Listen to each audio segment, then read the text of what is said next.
Assalamualaikum warahmatullahi wabarakatuh. Waalaikumsalam warahmatullahi wabarakatuh. Banggakan saya Yangi. Berikutnya adalah partai terakhir untuk praktek kucing antara Wahyu Channel Pak Sudadi sebagai coach dan Bu Retno Dewi sebagai kuci. Pak Sudadi yang terkenal dengan kemampuan verbalnya dan Bu Retno yang terkenal dengan briliannya. Berikutnya saya persilahkan kepada coach dan kucing dan kucing saya untuk melaksanakan praktek kucing dengan model Tirta. Saya persilahkan. Terima kasih Pak Aris. Akan saya mulai praktek kita kali ini, saya dengan Bu Dewi, saya sebagai coach dan Bu Dewi sebagai coach. Terima kasih, selamat sore Bu Dewi. Assalamualaikum warahmatullahi wabarakatuh. Waalaikumsalam Pak Dadi, selamat sore juga.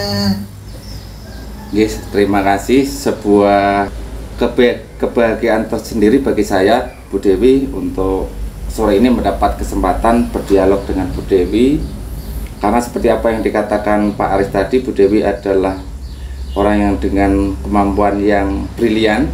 Jadi saya juga banyak belajar di sana. Tapi begini, saya penasaran Bu Dewi, dari pertemuan kita sore kali ini, kelihatannya Bu Dewi ada semacam persoalan atau masalah atau sesuatu yang ingin disampaikan kepada saya.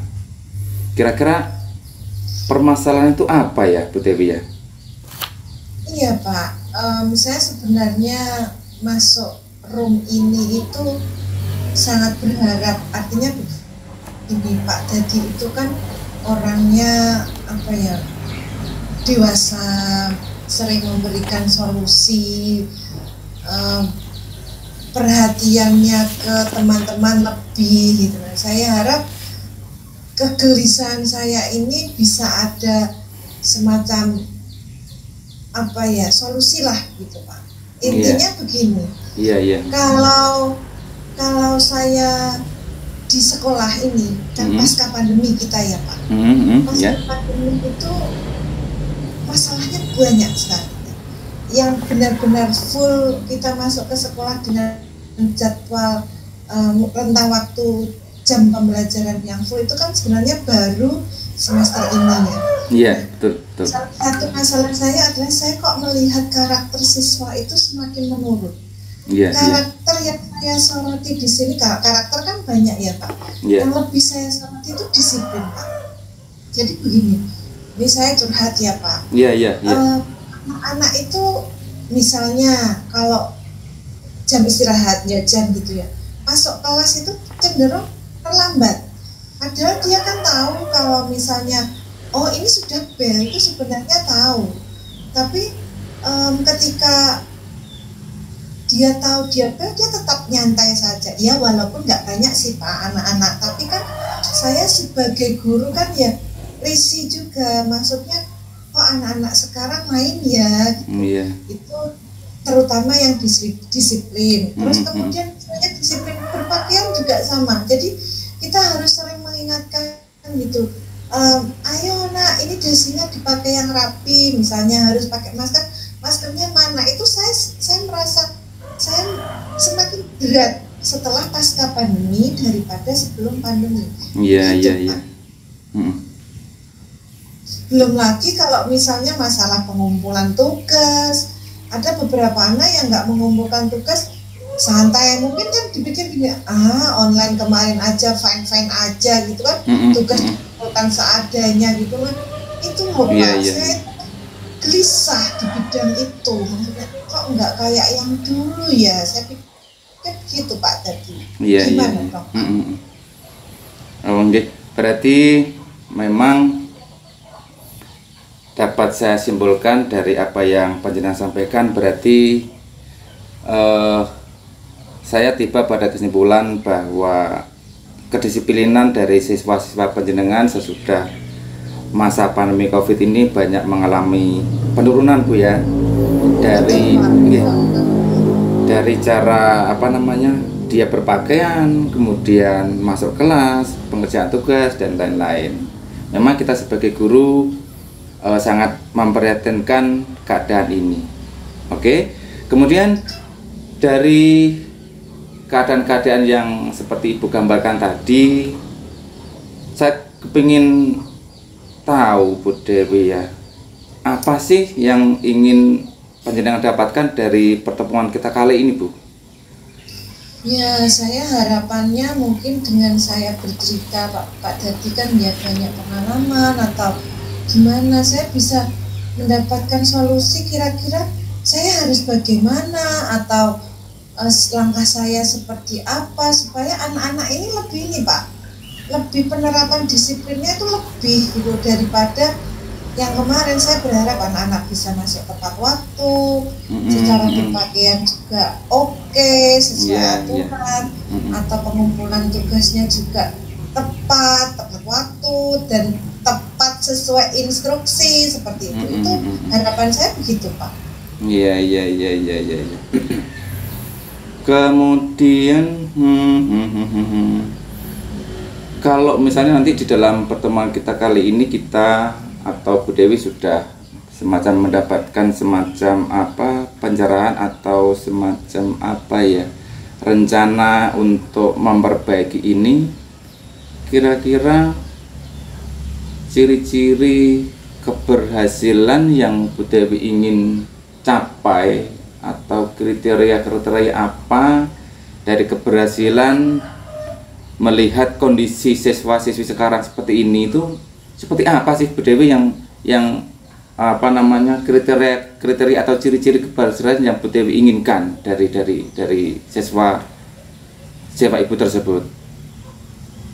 Baik Pak, kriteria yang besar memayungi semua kriteria, sub kriteria itu adalah anak-anak bisa lebih disiplin. Itu kriteria besar, goal saya. Sub kriterianya anak bisa lebih disiplin waktu, lebih bisa disiplin berpakaian, lebih bisa berdisiplin dalam pembelajaran, proses maupun setelah proses, dan juga berdisiplin dalam berbicara juga. Artinya kan mohon maaf ya Pak, karena mungkin selama pandemi kontrol kita sebagai guru itu kan tangan kita kurang panjang. Iya. Kalau kita memang melalui online, tapi kan kurang panjang. Maksud saya kurang panjang adalah yang banyak gula mentah itu kan sebenarnya orang tua di rumah. Iya. Kadang perkataan mereka kalau istilah bahasa Inggris itu out of control gitu Pak. Jadi kadang keceplosannya itu adalah kata-kata yang tidak layak. Itu menurut saya itu disiplin dalam perkataan itu juga salah satu yang ingin saya capai gitu Pak. Iya. Baik. Kemudian dari kriteria itu kemudian mestinya kan kita mempunyai semacam kemampuan atau punya semacam kalau istilahnya perang amunisi Bu Dewi.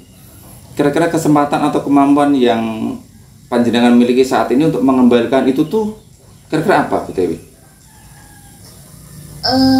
Kemampuan saya ya satu, saya sebagai guru. Maksudnya begini, saya sebagai guru saya itu guru yang semangat sebenarnya Pak.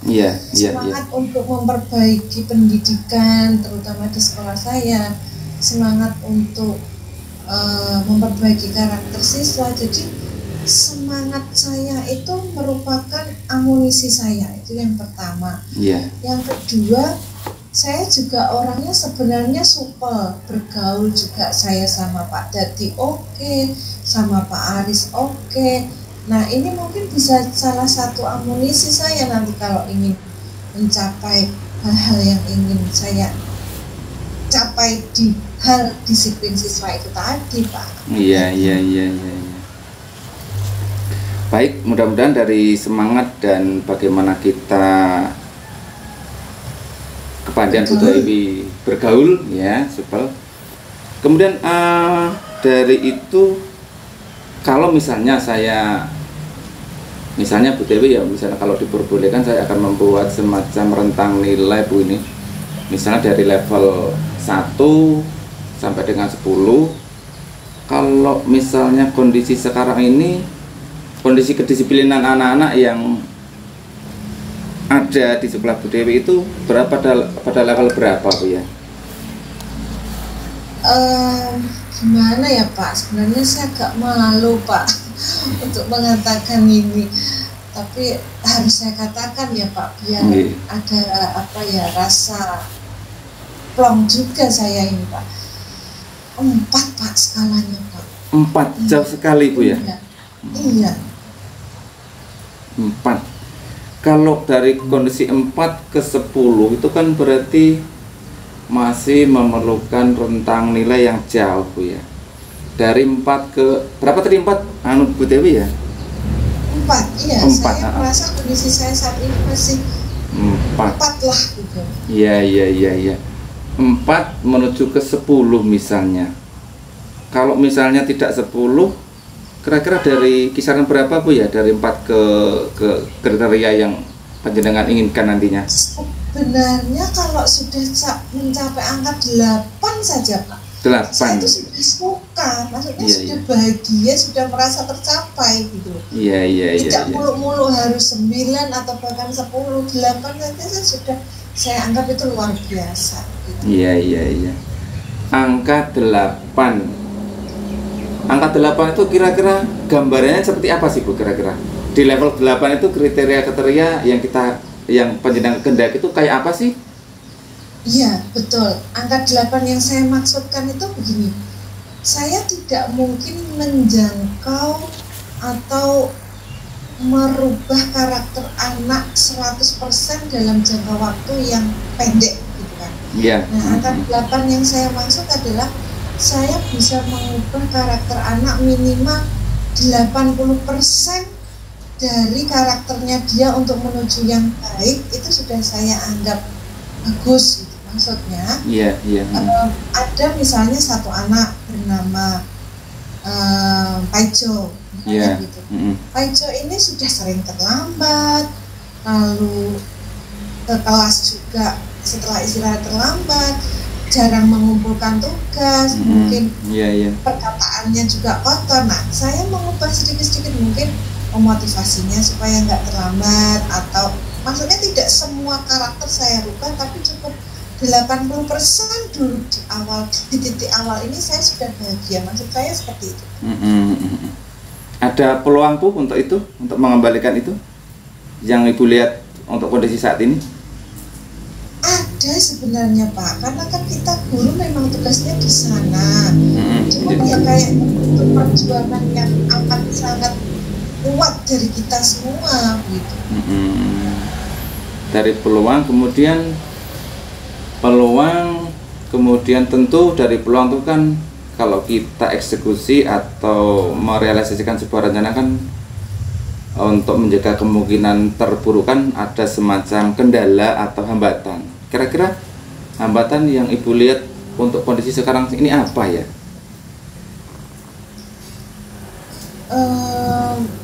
Apa ya Pak, hambatannya sebenarnya ya satu, karena pasca pandemi itu saya nggak bisa sendirian, saya butuh banyak orang, dari orang tua, saya sendiri, saya harus memperbaiki karakter saya dulu, lalu saya harus dibantu teman saya. Jadi kendalanya kalau saya sendiri, saya nggak bisa merubah karakter semua siswa saya, intinya itu Pak. Jadi bisa saya simpulkan, untuk merubah atau meningkatkan level dari 4 merangkak ke angka posisi 8 itu tentu seperti saya ambil kesimpulan apa yang panjenengan sampaikan, berarti harus ada kerjasama di antara lingkup sekolah Ibu nggih. Yang pertama ada kerjasama dengan rekan-rekan sejawat, kemudian dari Bapak Ibu kepala sekolah, Kemudian yang tidak kalah penting adalah peran orang tua, orang tua murid untuk istilah bahasa Jawa itu to be collaboration gitu Bu ya. Saya tiwas menanti istilah Jawanya apa orang Jerman. Oke, kemudian untuk ukuran keberhasilan tadi sampai di level 8 ya. Dari sekali lagi saya minta itu ukuran keberhasilan dari sesudah nanti dari teman sejawat, kepala sekolah, kemudian orang tua murid. Kalau 3 elemen ini sudah merupakan sebuah kesatuan yang harus kita sertakan di dalamnya. Bentuk kegiatan atau kerjasama semacam apa sih Bu yang menjadi berada di dalam angan-angan Ibu di dalam melaksanakan ini nanti, meningkatkan peningkatan disiplin ini? Oh iya Pak, saya di sekolah kan ada tim budaya, ada 12 budaya nih. Itu kalau rekan sejawat ada 12 budaya, salah satunya adalah budaya disiplin. Jadi saya membayangkan saya itu kalau mengajak teman saya semua, saya itu kurang mampu. Bagaimana saya mau mampu Pak? Teman saya itu 50. Dan disiplin itu 50 guru. Kalau disiplin itu kan nggak melulu dari guru, harus dari TU juga, maksudnya bersama-sama gitu. Itu totalnya 67. Karena saya tidak kepala sekolah, saya kelihatannya kok angan-angan saya terlalu jauh kalau merangkul mereka semua. Jadi rencana saya akan mendekati tim budaya disiplin untuk berkomunikasi dulu. Kira-kira langkah kita seperti apa? Dari tim budaya disiplin ini saya harapkan saya bersama tim budaya disiplin bisa mungkin matur kepala sekolah atau bertukar pikiran dengan kepala sekolah terkait dengan bagaimana kita memberdayakan semua guru untuk mengatasi karakter disiplin terhadap anak. Jadi saya merasa kalau saya sendiri kan saya nggak bisa Pak. Jadi tapi saya juga berangan-angan. Saya harus merangkul teman-teman saya yang dekat, yang saya merasa nyaman. Maksudnya misalnya saya di sekolah dekat dengan guru A. Ayo tuh kita mendisiplinkan anak dalam bidang ini. Itu yang terkecil. Lalu yang agak besarnya tadi komunikasi dengan tim budaya disiplin, meningkat lagi bisa komunikasi dengan kepala sekolah supaya kepala sekolah bisa berkoordinasi dengan semua teman-teman kaitannya dengan aksi yang akan diambil dalam mendisiplinkan siswa. Mendisiplinkan itu bukan menghukum ya Pak, maksudnya memperbaiki karakter disiplin siswa. Oh, berarti harus ada semacam kerjasama, collaboration dengan berbagai macam elemen. Tentu dari ada sebuah kekuatan tersendiri atau bantuan tersendiri juga Bu Dewi ketika di sekolah ada tim budaya disiplin. Jadi nanti kita tinggal memberdayakan itu, kemudian berkolaborasi dengan 3 elemen tadi, kepala sekolah, rekan guru, dan wali murid. Tentu di dalam pelaksanaan ini kan ada semacam komitmen yang harus kita laksanakan agar rencana aksi yang Ibu sampaikan itu berjalan dengan baik. Kira-kira Bu ya, kalau boleh tahu, boleh bertanya, komitmen Ibu di dalam rencana aksi ini untuk menjaga komitmen itu kira-kira langkah-langkah apa sih yang akan Ibu mempertahankan atau menjaga komitmen dalam rangka meningkatkan disiplin ini tetap jalan dan mencapai target yang kita inginkan? Ya, komitmen yang pertama adalah komitmen dari saya Pak. Saya harus berkomitmen untuk menjadi guru yang bisa dicontoh dalam hal disiplin. Contoh, kalau saya ingin menegur anak didik saya, mereka terlambat masuk di dalam kelas, berarti saya juga nggak boleh terlambat masuk di dalam kelas.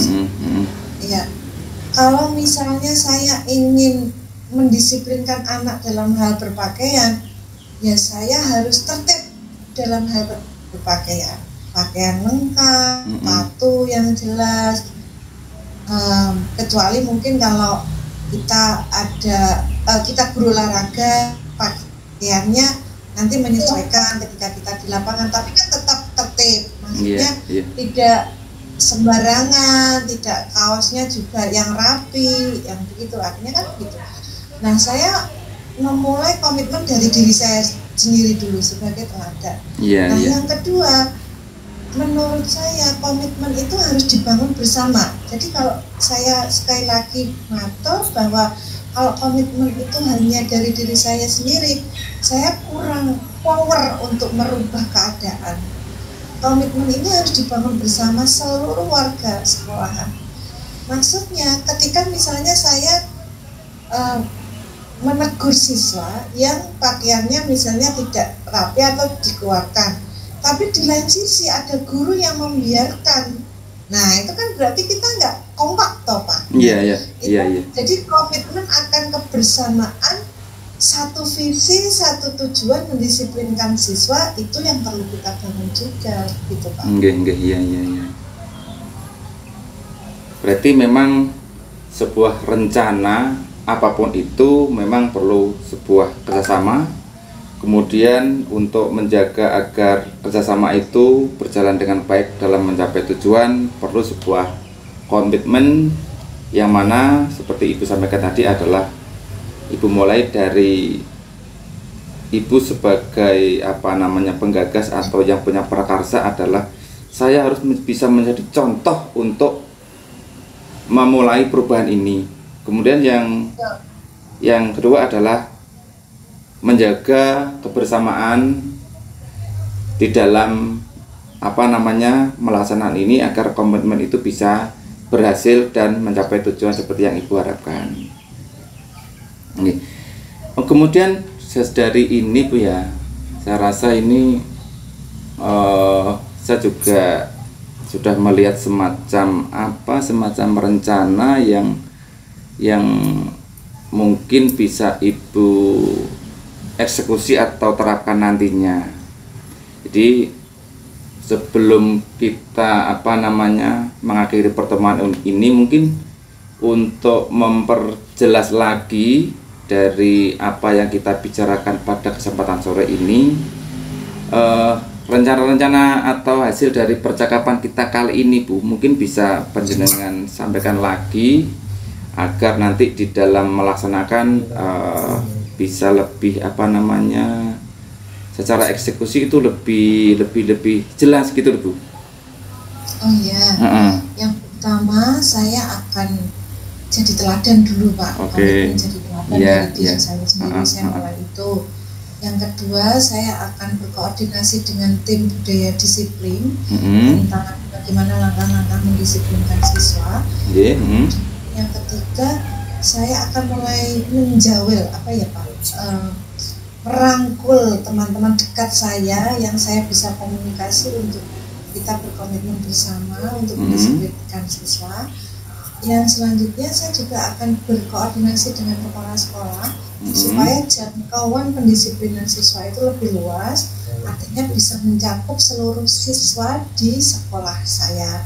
Yang terakhir, tentu saja dukungan atau komitmen juga dari orang tua, bisa melalui komite ataupun paguyuban, itu juga sangat saya perlukan.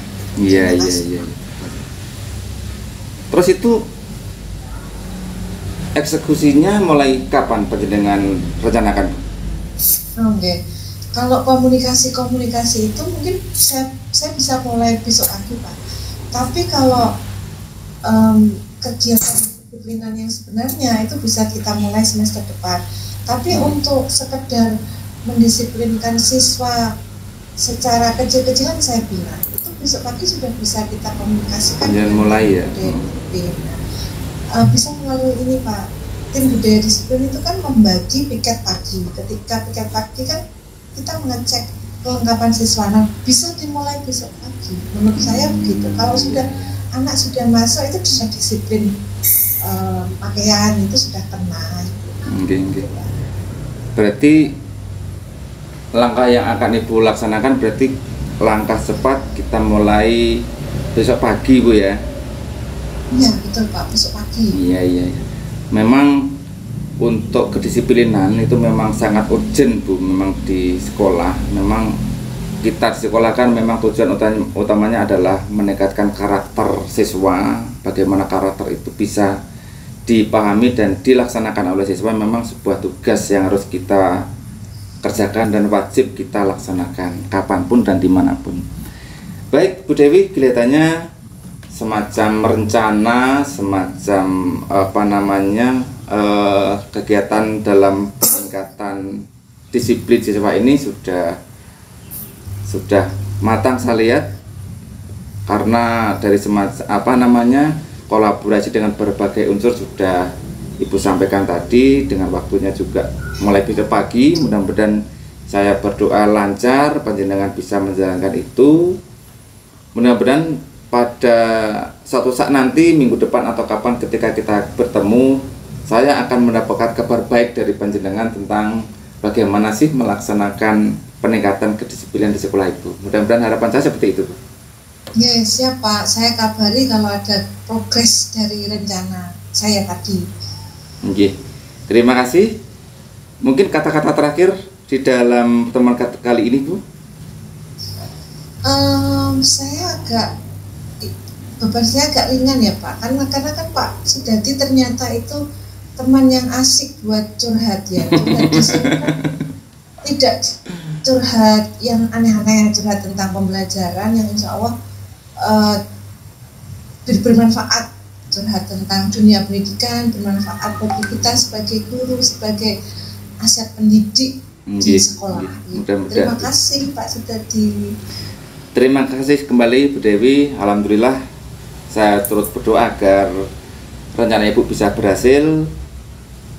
Minggu depan kita ketemu lagi, ada kabar baik dari panjenengan. Terima kasih. Wassalamualaikum warahmatullahi wabarakatuh. Waalaikumsalam warahmatullahi wabarakatuh. Terima kasih Pak Sudadi dan Bu Retno. Saya sampaikan latihan atau istilahnya praktek coaching yang sangat luar biasa. Saya katakan sempurna sekali, karena baik dari coach maupun coaching sangat bersinergi sekali. Saya melihat coach sudah memberikan pertanyaan-pertanyaan yang menggambarkan tentang alur tirta, mulai dari tujuan, identifikasi, reaksi nyata, dan tanggung jawab. Dan untuk uji juga sudah luar biasa sekali, terlihat dengan memberikan umpan balik mengenai komitmen, melakukan rencana, dukungan yang dibutuhkan, dan kapan rencana itu akan dilakukan. Ya, demikian teman-teman semuanya, semoga praktek coach dengan model kita pada sore hari ini membawa imbas yang baik kepada kita dan nanti bisa dipraktekkan di sekolah kita masing-masing. Salam sehat dan semoga Bapak Ibu semua mendapatkan nilai dan pengalaman baru dari kegiatan sore hari ini. Akhiri, wassalamualaikum warahmatullahi wabarakatuh. Waalaikumsalam warahmatullahi wabarakatuh. Bisa difoto dulu, Bu. Foto dulu nggih, monggo. Pasilnya Bu Retno iki fasilnya. Retno itu Bu, jenengan punya potensi jadi paku. Waduh. Nggih, saya setuju Pak Aris, betul saya setuju. Nggih. Setuju. Itu dikembangkan.